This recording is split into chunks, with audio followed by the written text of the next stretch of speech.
안녕하세요. 김호준입니다. 한겨레 보도에 따르면 문화방송 대주주인 방송문화진흥회 이사진과 MBC의 경영진이 MBC의 특정 기자, 앵커, PD를 현업에서 배제하는 MBC 블랙리스트를 사실상 지휘한 것으로 드러났습니다. 고영주 박문진 이사장은 경영진 면접을 보는 과정에서 노조에 가입한 사람을 앵커로도 안 시키고 중요한 리포터도 안 시킬 방법이 있냐? 라고 묻고 또 그런 사람은 앵커로 세우지 말아야 한다고 요구합니다. 그리고 그런 기자, 앵커, PD를 유휴 인력이라 표현하며 업무와 상관없는 것으로 보내는 것을 논의합니다. 또한 최순실 국정농단 관련해서는 언론이 엄청난 비리를 저지른 것처럼 보도했는데 사실이 아니라며 최순실 관련 보도는 2008년의 광우병 보도와 비슷한 거라고도 주장을 합니다. MBC 뉴스는 대통령 탄핵일 날 태극기의 물결, 보수 집회에 새로운 장을 마련했다고 논평을 했었죠. MBC가 대통령이 탄핵되는 마당에 그러면서 사망자를 3명이나 냈던 그 친박 집회를 보수 집회에 새로운 장을 열었다고 표현했던 게 이제사 제대로 이해가 갑니다. MBC 뉴스는 뉴스가 아니라 친박 소식지였던 겁니다. 김어준 생각이었습니다.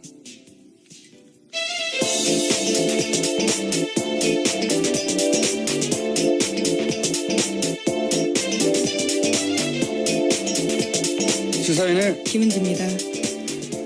자, 오늘도 뉴스를 또 해볼까요? 예. 네. 많습니까, 뉴스가? 네, 좀 있습니다. 좀 있습니다. 네. 첫 번째 뉴스는 뭡니까? 네, 문재인 대통령이 어제 세월호 참사 피해 가족들을 청와대로 초청해서 정부의 부실 대응에 대해 사과했습니다. 참사가 발생한 지 3년 4개월 만인데요. 정부의 부실한 대응에 대해서 대통령이 공식 사과한 겁니다. 또 문재인 대통령은 재발 방지를 위해서라도 진실규명이 반드시 필요하다라는 이야기도 했는데요. 유가족이 요구하는 2기 세월호 특별조사위 구성을 위해서 정부와 국회가 최선을 다하겠다라는 약속도 했습니다. 저도 유민 아빠를 만났는데, 예. 청와대 통과하면서 한편으로는, 뭐랄까요. 너무 쉬워서, 예. 너무 쉬워서 허망한 면이 있다고. 그리고 이제 대통령이 사과한다고 하는데 그냥 눈물이 왈칵 났다고. 예. 문재인 대통령 시절에 벌어진 일은 아니지만 정부를 대표하는 당사자로 이제 사과를 한 거죠. 예. 자, 어제 한 200여 명 유가족들이 방문한 걸로 아는데, 이 관련해서는 저희가 3부에서 다녀오신 유가족 한 분 연결해가지고 자세한 이야기 들어보기로 하고요. 다음 뉴스는요? 네, 또 오늘 문재인 대통령의 취임 100일입니다. 취임 100일을 맞아서 기자들과 일문일답을 하는데요. 오늘 오전 11시 TV로 생중계됩니다. 내외신 기자 300여 명이 참석하는데요. 질문 내용이나 질문자에 대한 사전 조율은 없다라고 합니다. 네. 앞으로 나올 뉴스에 대한 뉴스잖아요, 이건. 뉴스가 아닌데. 네, 그런데 사실 기자회견에서 사전 조율 없다라는 것이 당연한 것처럼 보이지만요. 바로 지난 박근혜 정부 때 워낙 비교가 되기 때문에요. 또 이 또한 뉴스가 되고 있습니다. 그렇군요. 그때는 이명박 대통령 때도 마찬가지였어요. 예. 질문을 받아서 그다음에 질문할 기자를 지정하고 미리 그 사람만 질문을 하는 것이었고 질문도 처음 받는 것처럼 기자회견 박근혜 대통령 기자회견 잘 보시면 마치 처음 받는 것처럼 말을 하는 경우가 있습니다. 막 받아줬고 말하고. 네. 그래서 뉴스타파에서 당시에 사전 각본을 공개해서 굉장히 큰 논란이 된 바가 있습니다. 네, 국민들 입장에선 정말 다 외우고 나온 거였어요. 이미 질문도 정확하게 정해져 있었고 누가 할 건지도 정해져 있었고 답변은 그 질문 하에 미리 외워서 나온 거였죠. 예. 쉬워졌죠 그게. 근데 이번에는 없다는 거죠. 예. 네, 원래라면 자유로운 질의응답이라고 하는 게 자연스러운 일이기 때문에요. 그런 모습들을 다른 지켜볼 수 있을 것 나라에서 그렇게 같습니다. 합니다. 예. 예. 그 정도 질문과 답변을 못하면은 대통령이 돼서는 안 되는 거죠. 예. 자, 다음 뉴스는요. 네, 야당이 문재인 대통령 취임 100일에 대해서 평가를 내놓았는데요. 전반적으로 박합니다. 정우택 자유한국당 원내대표 같은 경우에는요. 내가 하면 로맨스, 남이 하면 불륜, 줄여서 내로남불 100일이다라고 규정했는데요. 소통이 아닌 보여주기식 소통이었다라면서 문재인 정부는 아직도 촛불에 취해 있다라고 비판했습니다. 그 만들어낸 말 있지 않습니까? 불통, 쇼통, 또 뭐 하나 더 있는데 하여튼 통 세 개. 라임이 있죠. 예, 통 세 개 있어요. 불통과 쇼통과 또 뭐였는데 기억이 잘 안 나네요. 하여튼 이렇게 정치인들이 말을 만들어서 그게 유행이 되게 과거에 고소영 이런 것처럼 이명박 정부 때 고소영 대각처럼 그걸 시도했는데 성공은 못하고 있습니다. 유행이 안 되고 있어요. 여간 이제 쇼통이다. 소통이 아니라 쇼통을 하는 것이다. 라고 했고, 국민의 정당은요? 네, 국민의당 같은 경우에는 포퓰리즘 원맨쇼라는 비판을 내놓았고요. 바른정당 같은 경우에는 일머리가 서툴러서 국민 불안이 고조될 뿐만 아니라 나라 곳간이 거덜날 상황이다라고 비판했습니다. 정의당도 있지 않습니까? 네, 이정미 대표 같은 경우에는요. 점수가 70점까지 떨어졌는데 앞으로도 더 떨어질 것 같다라고 지적했지만요.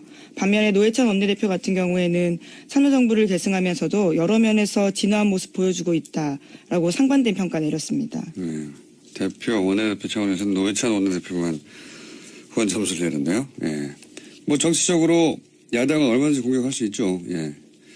마음에 안 드는 것도 있을 것이고.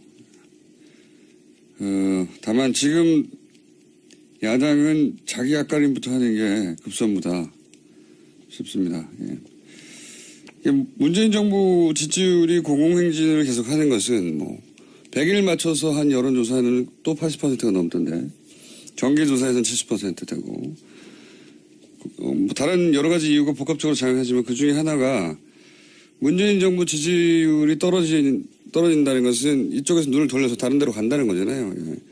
그 지지율을 받아갈 야당이 없기 때문이기도 해요.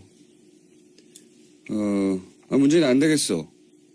그럼 누구하고 이렇게 눈길을 돌릴 곳이 없는 겁니다. 예. 그러니까 지지율이 높은 것은 자기들이 잘못해서도 있는 거예요. 문재인 정부가 잘해서도 있는 거지만 지지율을 받아갈 것이 없습니다. 지금. 예. 라이벌이 없는 거죠. 한마디로. 자, 다음 뉴스는요? 네, 외교안보 관련된 소식도 전해드리겠습니다. 트럼프 대통령이 어제 또 자신의 트위터에 관련된 내용을 썼는데요. 북한의 김정은이 매우 현명하고 상당히 논리적인 결정을 내렸다. 안 그랬다면 재앙적이며 용납할 수 없는 일이 일어났을 것이다. 라고 썼습니다. 트럼프 대통령의 이 같은 반응은요. 미국령인 괌을 공격하겠다고 엄포를 놨던 김정은이 당분간 미국의 행태를 지켜보겠다라면서 한 발짝 물러서자 쓴 것으로 보입니다. 네. 뭐 이 사태 초기부터 전쟁을 안 낸다고 줄기차게 저희는 얘기했었는데 뭐랄까요 그 멘트들이 지금 이제 빠져나갈 출구 전략을 구사하는 거죠. 근데 보고 있으면 전 세계에서 가장 강한 군대의 통수권자잖아요. 예. 며칠 전까지만 해도 무슨 핵전쟁이 날 것처럼 얘기했잖아요. 겨우 며칠 만에 고작 뭐 일주일도 안 돼서 일어나는 걸 보면 좀 웃깁니다.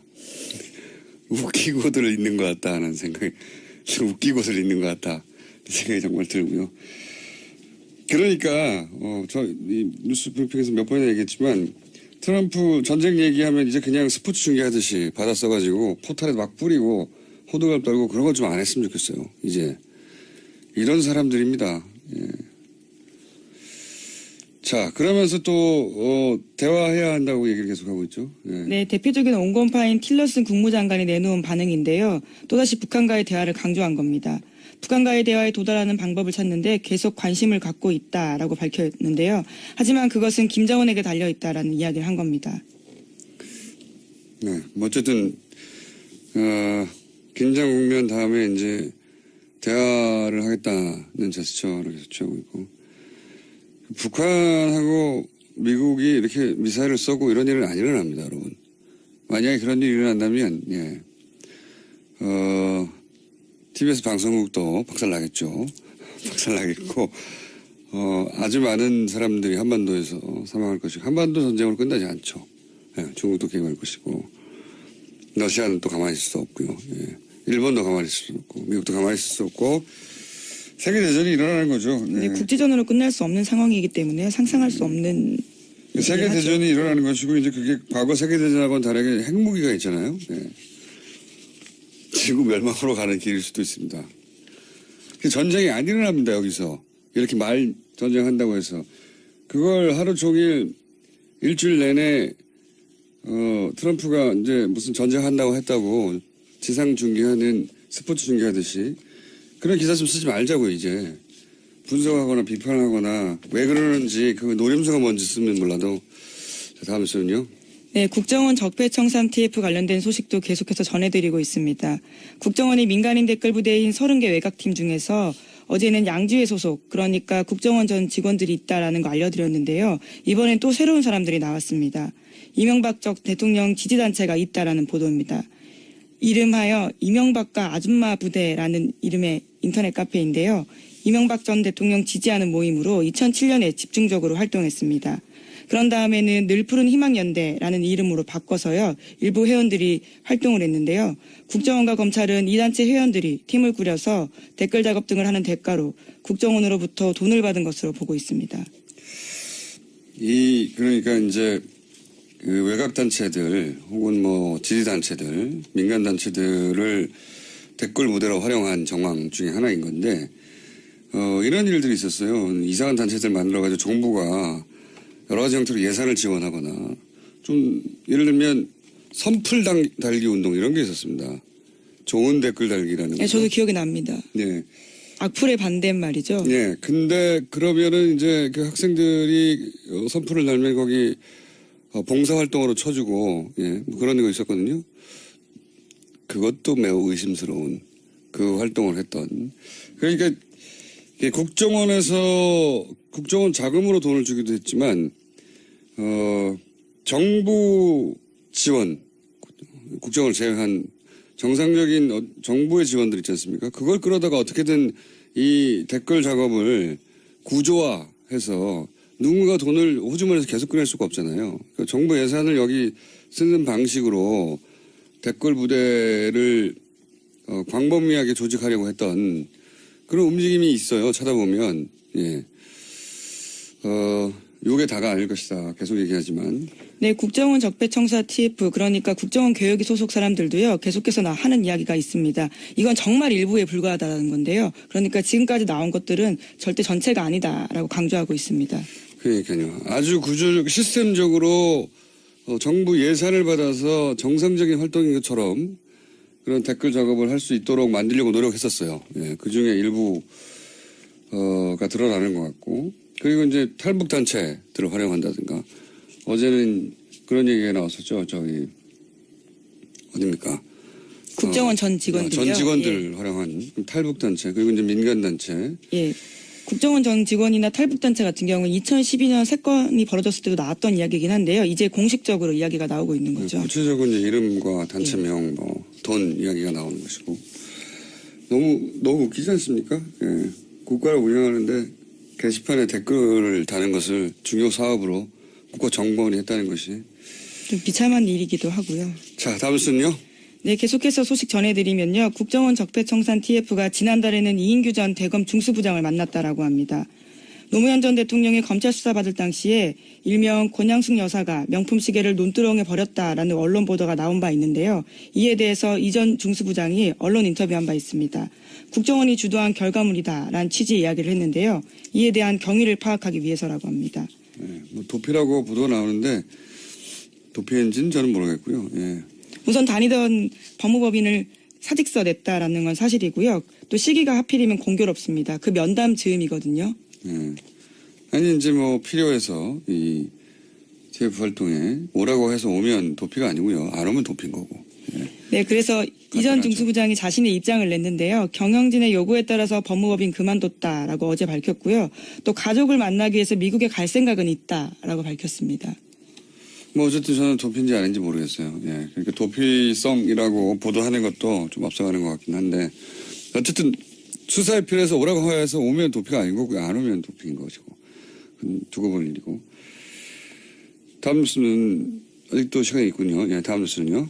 네, 자유한국당 홍준표 대표가 박근혜 전 대통령 출당 문제가 당에서 본격 논의될 것이다라고 밝혔습니다. 당대표 취임한 이후에요. 박근혜 전 대통령 출당 문제를 직접 언급한 것은 처음입니다. 홍 대표 같은 경우에는요.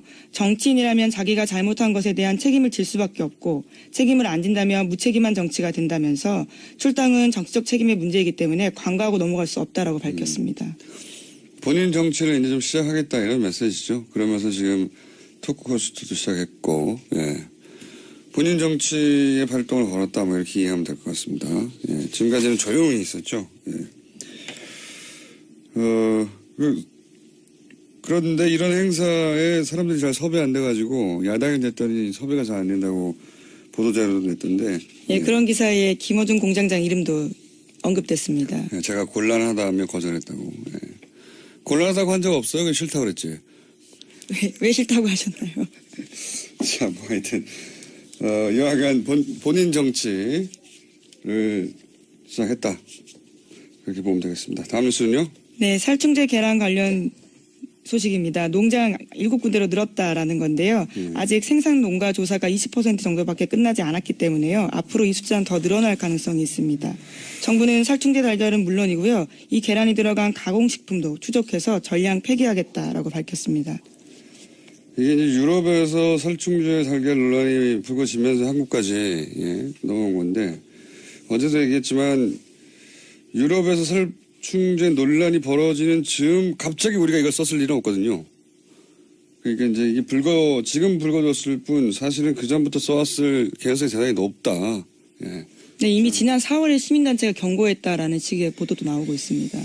4월에 경고했으면 훨씬 이전, 시민단체가 그걸 알 정도였으면 훨씬 이전부터 있었겠죠. 그러니까 우리가 모르고 먹어왔던 거죠.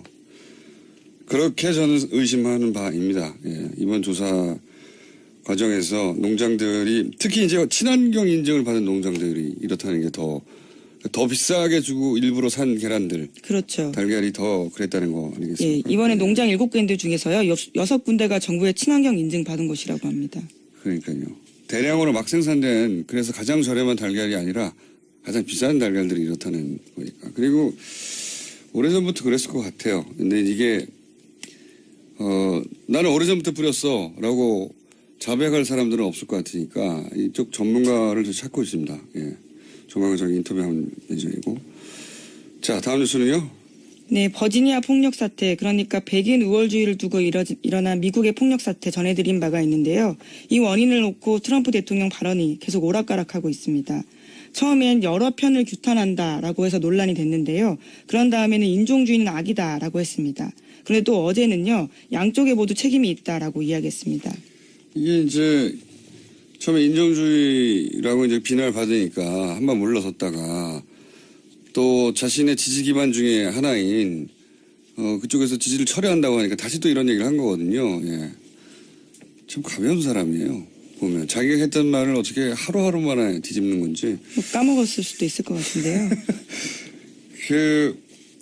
사실 이거는 미국 주류 사회가 받아들일 수 없는 거거든요. 예, 네. 그래서 공화당 하원 의장 같은 경우에도요. 백인 우월주의는 역겹고 도덕적 모호성은 안 된다 이렇게 강하게 이야기했습니다. 미국 사실 노예제로 시작한 나라이긴 한데 미국 근대사는 사실 이 인종주의와의 오랜 갈등 그런 역사 깊잖아요. 특히 흑인 사회가 뭐 지금도 차별이 있지만 과거에는 같은 식당에 못 들어가고 뭐 많았지 않습니까? 버스도 같이 타지 못하고 그랬어요. 그래서 사실은 인종주의를 극복하기 위해서 미국 사회가 치른 비용이 엄청나거든요.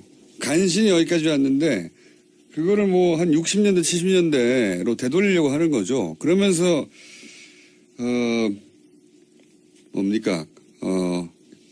리 장군 갑자기 네, 로버트 리 장군. 예, 로버트 리 장군. 동상을 둘러싼 갈등에서 표면적으로는요. 남부군 대장이었던 이 사람을 상징적인 인물로 내세우고 우리 뉴라이트하고 비슷한 일종의 수정주의 역사를 주장하는 거거든요. 뉴라이트도 갑자기 건국의 아버지 들고 나오고 건국절 얘기하잖아요. 비슷한 거예요 여기서도. 근데 여기서는 이제 그 바탕이 인종주의 그리고 남부를 중심으로 한 남부의 백인들이 트럼프의 핵심 지지층이란 말이죠. 백인 남성들 그 중에서도.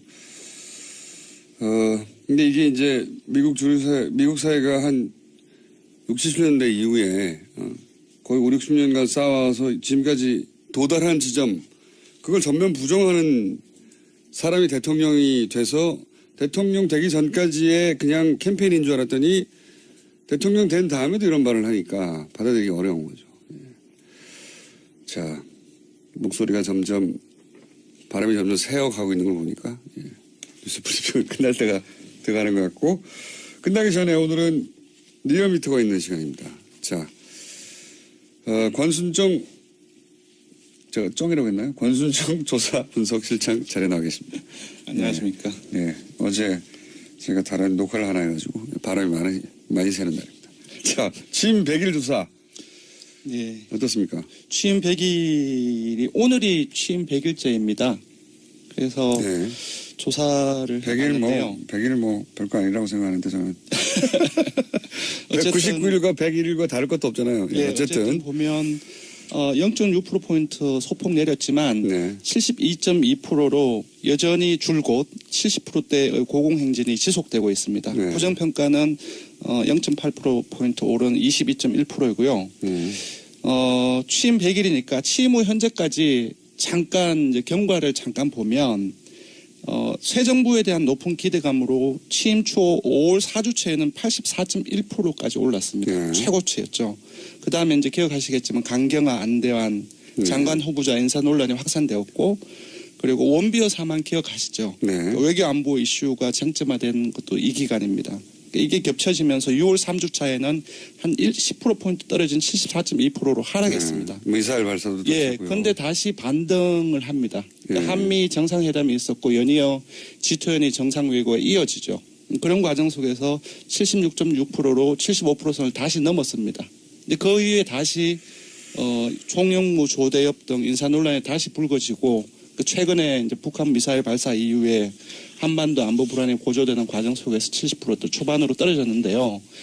이러한 그 변화 과정 속에서도 주요하게 봐야 될 것이 보수층을 제외하고 모든 지역 연령 이념 성향에서 긍정 평가가 상당히 크게 높거나 50%를 상회하고 있다는 겁니다. 네. 그리고 두 번째로는 주목할 점이 있습니다. 대구 경북이나 60대 이상 보수층 등 같은 경우는 문 대통령의 전통적 반대층이지 않습니까? 네. 그래서 지지율이 상대적으로 뭐 40대 이하라든지 중도 진보에 비해서 낮긴 낮은데 분석을 해보니까 19대 대선 때보다 지지층을 확대한 폭이 이 대구 경북이나 이쪽에서 훨씬 더 높았다는 겁니다.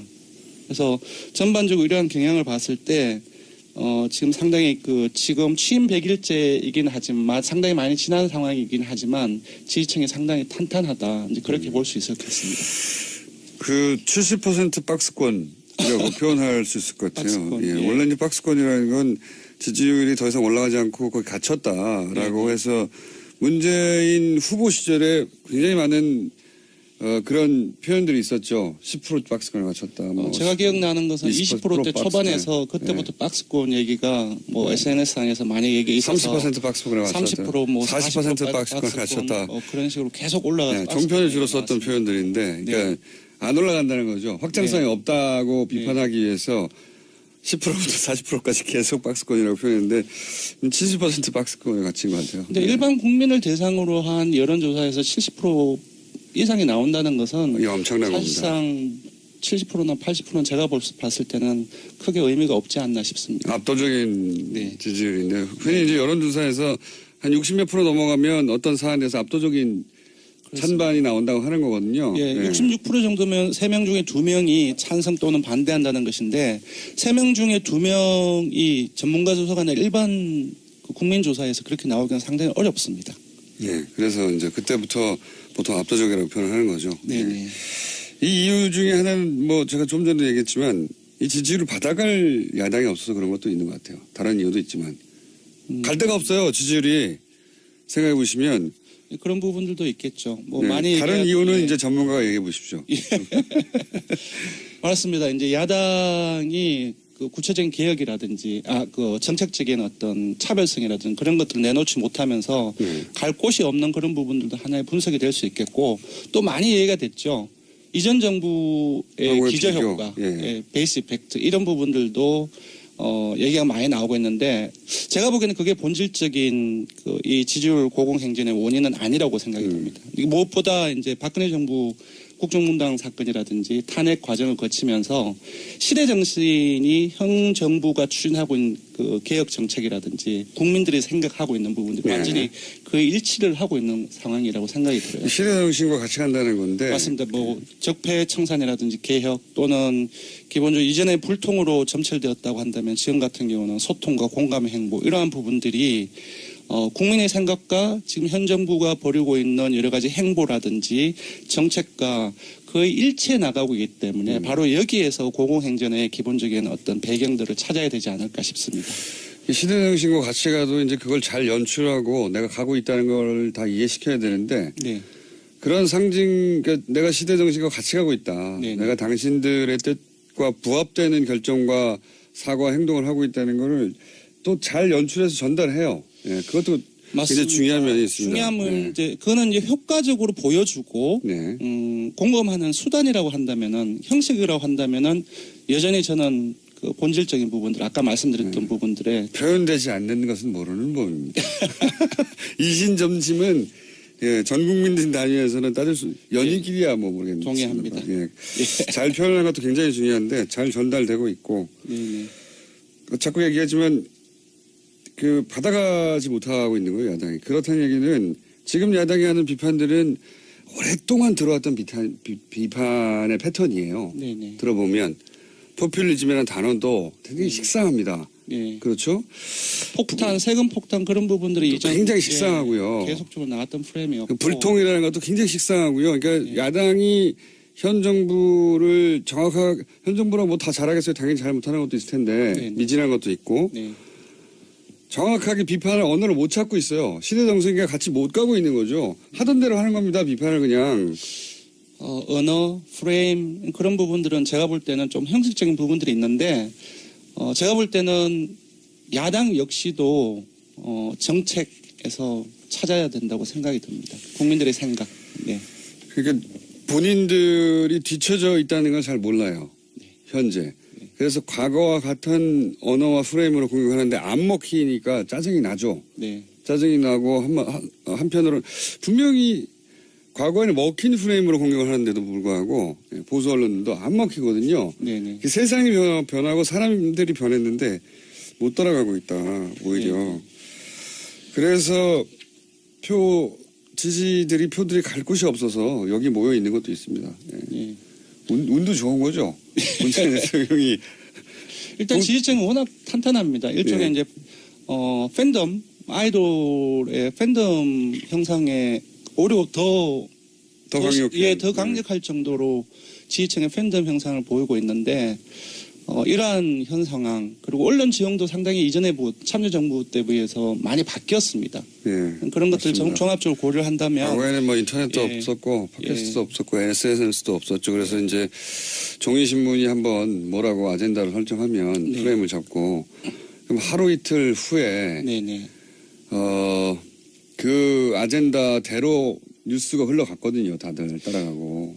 이제는 그 폭탄이라고 세금 폭탄이라고 하면 정말 세금 폭탄인 줄 아닌지 따지지 않고 따져보면 세금 폭탄 아닌데 세금 폭탄으로 실제 여론이 만들어지기도 했죠. 네네. 그런 게 이제 안 통하는 거죠. 또. 예, 근데 조금 우려 정도까지는 아니지만 그 지지율 이탈, 지지율 그 하락의 어떤 가능성 그런 부분들은 한번 짚어봐야 되지 않을까 싶은데요. 뭐 그런 날이 오겠죠. 예. 당연히 그런 날이 오겠고 100일째 저는 뭐 100일 챙기는 사람이 아니고 제 생일도 잘 안 챙기는 사람이라 특별히 100일째를 따로 챙겨야 하나 싶긴 하지만 뭐 여론조사를 많이 했더라고요. 다른 곳에서도. 네, 예. 많이 했습니다. 네. 근데 다른 여론조사에서는 왜 80%대가 나오고 리얼미터 여론조사에서는 70%대가 나오는 겁니까? 일단은 여러 가지 요인도 많겠지만 무엇보다도 조사 방식 때문이라고 생각이 듭니다. 네. 네. 알겠습니다. 자, 그리고 저희가 항상 하는 있지 않습니까? 네. 그것마저 알려주마? 네. 현안조사 말씀하시는 거죠? 현안조사. 예. 네. 현안조사 이번에는 뭡니까? 두 가지 질문을 했습니다. 하나는 그 취임 100일째, 문재인 정부가 취임 100일째를 맞는데 지금까지 가장 마음에 드는 것 하나, 네. 그리고 가장 마음에 들지 않는 것 하나를 선택해라. 되게 아주 간단한 질문이지만 네. 되게 유의미한 결과가 나왔습니다. 먼저 가장 마음에 드는 긍정평가를 보자면 네. 서민 약자 우선의 정책이 23%로 1위가 나왔습니다. 네. 두 번째로는 탈권위 국민 소통 공감 행보가 21%로 2위로 나왔고요. 네. 뭐 뚜렷한 계획의 소신과 추진력이 19%로 3위로 나타났는데요. 이걸 한마디로 엮어보면 탈권위적 소통 공감 행보로 서민 약자 중심의 개혁 민생 정책 추진 이렇게 볼 수 있을 것 같아요. 아까 말씀드렸던 현재 문 대통령의 지지율 고공행진의 기본적인 배경과 일치하는 결과로 볼 수 있을 것 같습니다. 또 다른 하나는 그런 것도 있어요. 예전에는 자신을 중산층이라고 생각하는 사람들이 굉장히 많았거든요. 네. 요즘은 그런 사람이 굉장히 줄었어요. 자기가 중산층이 아니라 서민이라고 생각하는 사람 숫자가 굉장히 많아졌어요. 네. 네. 그것까지 연결이 되는 네. 이야기인 것 같습니다. 그 재밌는 거는 아마 최근 기억하실지 모르겠지만 자유한국당 같은 경우 혁신선언문이 발표가 될 때 서민 중심 경제 지향이라는 문구 때문에 그 혁신위원 한 분이 사퇴를 했었죠. 그런데 자유한국당과 보수층에서는 문 대통령이 가장 잘한 게 뭐냐? 1위가 서민 약자 우선의 정책이 1위로 나왔어요. 반면 이제 민주당이나 정의당 지지층, 중도 진보층 같은 경우는 탈권위적 국민 소통 공감 행보가 1위로 나왔고요.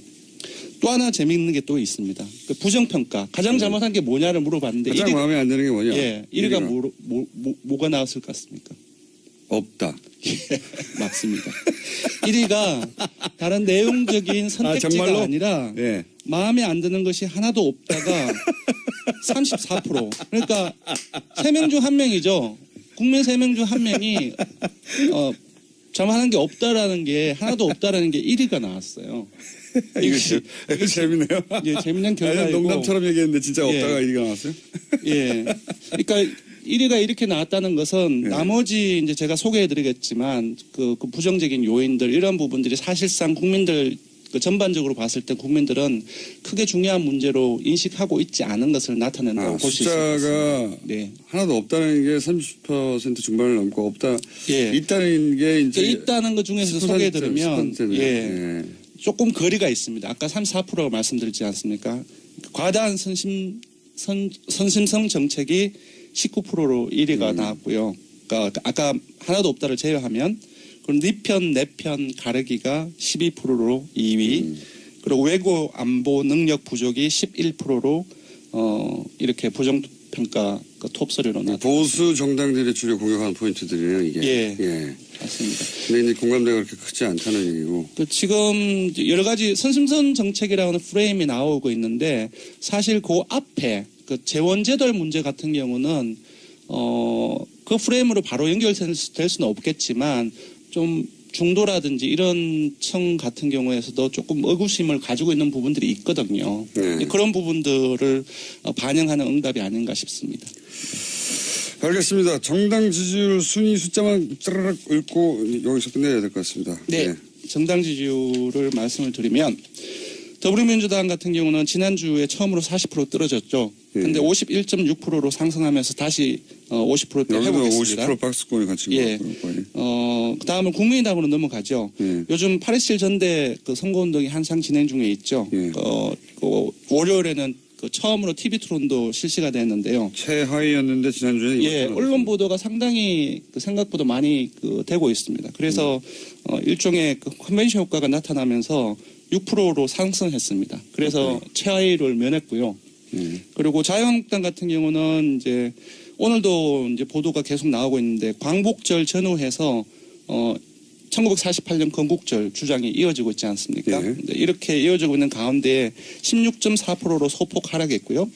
바른정당 같은 경우는 최근 몇 주째 그 문재인 정부와 대립각을 많이 확대시키고 있습니다. 안보 문제라든지 개혁의 어떤 재원조달의 문제라든지 그런 부분을 대립각을 확대시키고 있는데 올랐습니다. 6.6% 올랐고 약 2달 만에 오차범위 내이긴 하지만 약 2달 만에 3위로 올랐었습니다.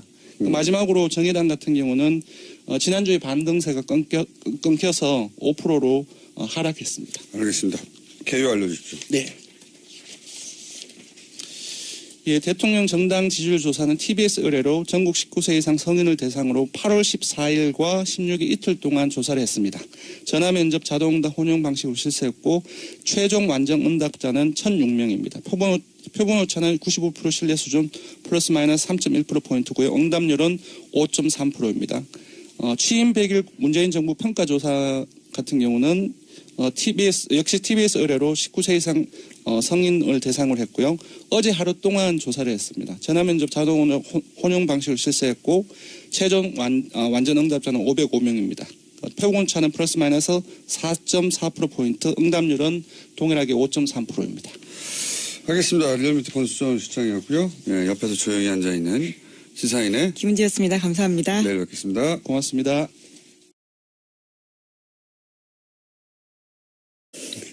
웃기고들 있는 것 같다 하는 생각이, 웃기고들 있는 것 같다 생각이 정말 들고요.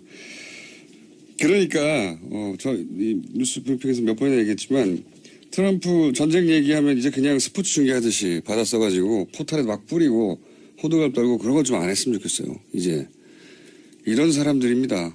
예. 자, 그러면서 또 대화해야 한다고 얘기를 계속하고 있죠. 예. 네, 대표적인 온건파인 틸러슨 국무장관이 내놓은 반응인데요. 또다시 북한과의 대화를 강조한 겁니다. 북한과의 대화에 도달하는 방법을 찾는데 계속 관심을 갖고 있다라고 밝혔는데요. 하지만 그것은 김정은에게 달려있다라는 이야기를 한 겁니다. 네, 뭐 어쨌든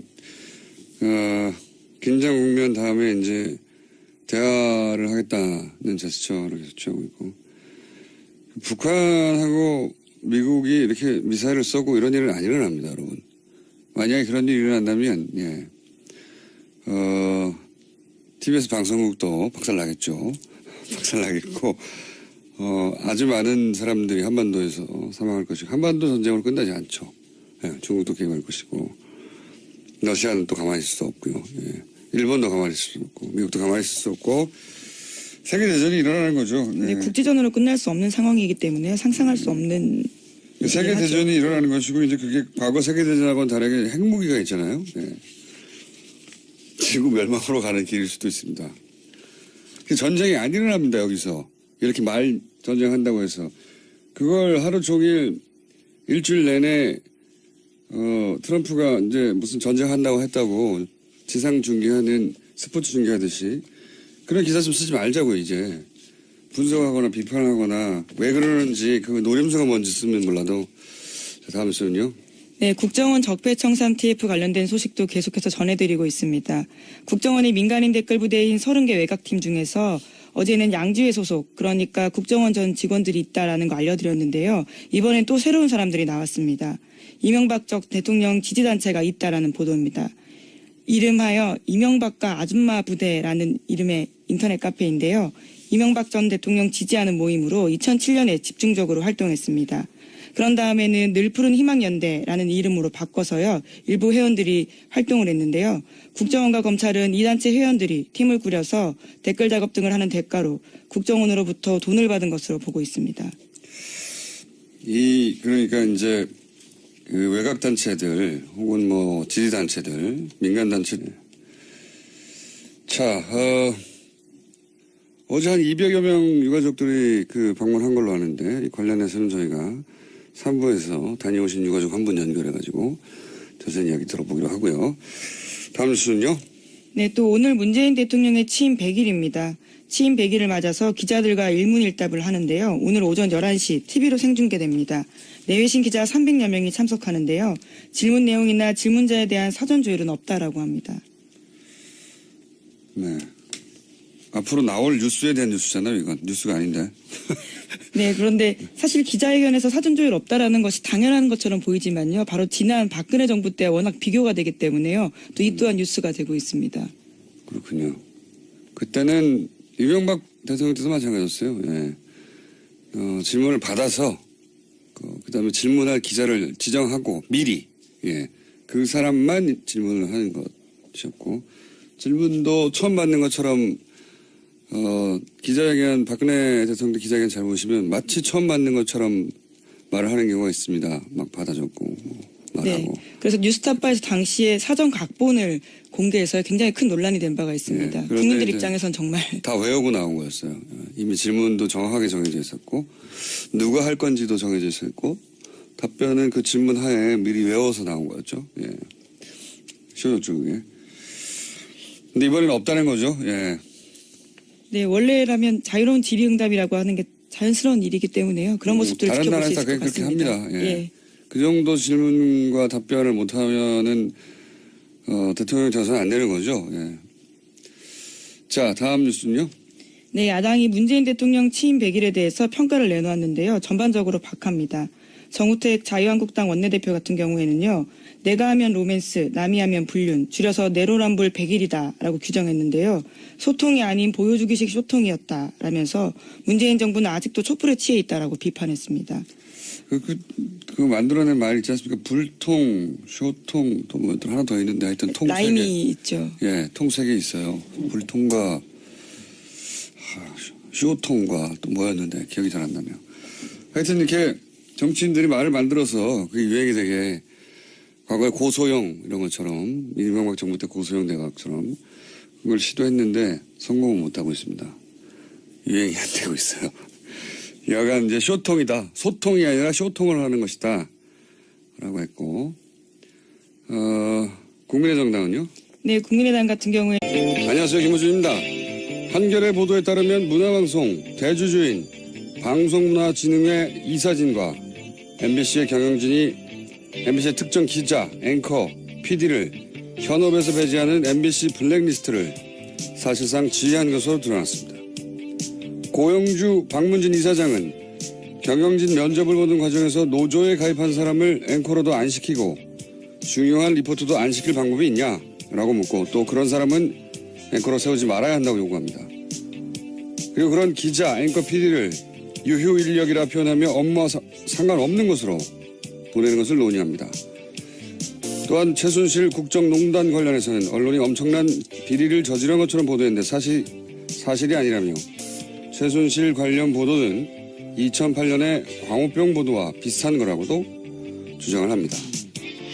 MBC 뉴스는 대통령 탄핵일 날 태극기의 물결 보수 집회에 새로운 장을 마련했다고 논평을 했었죠.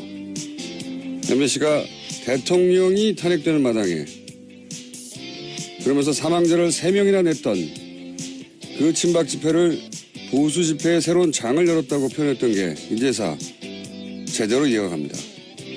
MBC 뉴스는 뉴스가 아니라 친박 소식지였던 겁니다. 김원준 생각이었습니다.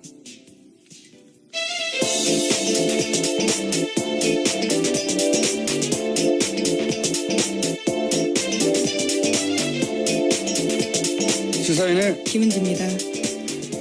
자, 오늘도 뉴스를 또 해볼까요? 예. 네, 많습니까, 뉴스가? 네, 좀 있습니다. 좀 있습니다. 네. 첫 번째 뉴스는 뭡니까? 네, 문재인 대통령이 어제 세월호 참사 피해 가족들을 청와대로 초청해서 정부의 부실 대응에 대해 사과했습니다. 참사가 발생한 지 3년 4개월 만인데요. 정부의 부실한 대응에 대해서 대통령이 공식 사과한 겁니다. 또 문재인 대통령은 재발 방지를 위해서라도 진실규명이 반드시 필요하다라는 이야기도 했는데요. 유가족이 요구하는 2기 세월호 특별조사위 구성을 위해서 정부와 국회가 최선을 다하겠다라는 약속도 했습니다. 저도 어제 유민 아빠를 만났는데, 예. 청와대 통과하면서 한편으로는, 뭐랄까요. 너무 쉬워서, 예. 너무 쉬워서 허망한 면이 있다고. 그리고 이제 대통령이 사과한다고 하는데 그냥 눈물이 왈칵 났다고. 예. 문재인 대통령 시절에 벌어진 일은 아니지만 정부를 대표하는 당사자로 이제 사과를 한 거죠. 는 포퓰리즘 원맨쇼라는 비판을 내놓았고요. 바른정당 같은 경우에는 일머리가 서툴러서 국민 불안이 고조될 뿐만 아니라 나라 국간이 거덜날 상황이다라고 비판했습니다. 정의당도 있지 않습니까? 네, 이정미 대표 같은 경우에는요. 점수가 70점까지 떨어졌는데 앞으로도 더 떨어질 것 같다라고 지적했지만요. 반면에 노회찬 원내대표 같은 경우에는 참여정부를 계승하면서도 여러 면에서 진화한 모습 보여주고 있다라고 상반된 평가 내렸습니다. 네. 대표, 원내대표 차원에서는 노회찬 원내대표만 후한 점수를 내렸네요. 예. 뭐 정치적으로 야당은 얼마든지 공격할 수 있죠. 예. 마음에 안 드는 것도 있을 것이고. 다만 지금 야당은 자기 앞가림부터 하는 게 급선무다 싶습니다. 예. 이게 문재인 정부 지지율이 공공행진을 계속하는 것은 뭐 100일 맞춰서 한 여론조사는 또 80%가 넘던데 정기조사에서는 70% 되고 뭐 다른 여러 가지 이유가 복합적으로 작용하지만 그 중에 하나가 문재인 정부 지지율이 떨어진다는 것은 이쪽에서 눈을 돌려서 다른 데로 간다는 거잖아요. 예. 그 지지율을 받아갈 야당이 없기 때문이기도 해요. 문재인 안 되겠어. 그럼 누구하고 이렇게 눈길을 돌릴 곳이 없는 겁니다. 예. 그러니까 지지율이 높은 것은 자기들이 잘못해서도 있는 거예요. 문재인 정부가 잘해서도 있는 거지만 지지율을 받아갈 것이 없습니다. 지금. 예. 라이벌이 없는 거죠. 한마디로. 자, 다음 뉴스는요. 네, 외교안보 관련된 소식도 전해드리겠습니다. 트럼프 대통령이 어제 또 자신의 트위터에 관련된 내용을 썼는데요. 북한의 김정은이 매우 현명하고 상당히 논리적인 결정을 내렸다. 안 그랬다면 재앙적이며 용납할 수 없는 일이 일어났을 것이다 라고 썼습니다. 트럼프 대통령의 이 같은 반응은요. 미국령인 괌을 공격하겠다고 엄포를 놨던 김정은이 당분간 미국의 행태를 지켜보겠다라면서 한 발짝 물러서자 쓴 것으로 보입니다. 네. 뭐 이 사태 초기부터 전쟁을 안 난다고 줄기차게 저희는 얘기했었는데 뭐랄까요 그 멘트들이 지금 이제 빠져나갈 출구 전략을 구사하는 거죠. 근데 보고 있으면 전 세계에서 가장 강한 군대의 통수권자잖아요. 예. 며칠 전까지만 해도 무슨 핵전쟁이 날 것처럼 얘기했잖아요. 겨우 며칠 만에 고작 뭐 일주일도 안 돼서 일어나는 걸 보면 좀 웃깁니다. 들을 댓글 무대로 활용한 정황 중에 하나인 건데 이런 일들이 있었어요. 이상한 단체들 만들어가지고 정부가 여러 가지 형태로 예산을 지원하거나 좀 예를 들면 선풀 달기 운동 이런 게 있었습니다. 좋은 댓글 달기라는 거. 네, 저도 기억이 납니다. 네. 악플에 반대는 말이죠. 네. 근데 그러면은 이제 그 학생들이 선풀을 달면 거기 봉사활동으로 쳐주고 뭐 그런 거 있었거든요. 그것도 매우 의심스러운 그 활동을 했던. 그러니까 국정원에서 국정원 자금으로 돈을 주기도 했지만 정부 지원 국정원을 제외한 정상적인 정부의 지원들 있지 않습니까? 그걸 끌어다가 어떻게든 이 댓글 작업을 구조화해서 누군가 돈을 호주머니에서 계속 꺼낼 수가 없잖아요. 그러니까 정부 예산을 여기 쓰는 방식으로 댓글 부대를 광범위하게 조직하려고 했던 그런 움직임이 있어요. 찾아보면.